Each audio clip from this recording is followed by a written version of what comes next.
ఏమండి వాటర్ తెచ్చేయండి.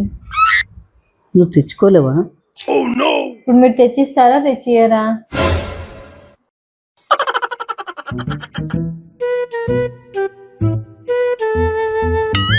పట్టు తాగు.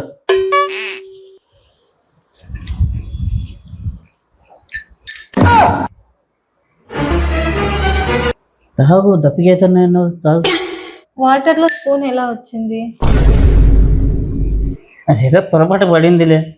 తాగు. అలా ఎలా పడుతుంది? ఇప్పుడు ఎవరైనా వాటర్ అడిగితే వాటర్ గ్లాస్ మాత్రమే తీసుకొచ్చిస్తాము, స్పూన్ తీసుకొచ్చిస్తామా? అరే ఏం కలపలేదే దాంట్లో నేను. నాకేమో డౌట్ నువ్వేదో కలిపి. లేదు తాగే. నా వాటర్ నేనే తెచ్చుకొని తాగుతాను. ఏం లేదు దాంట్లో.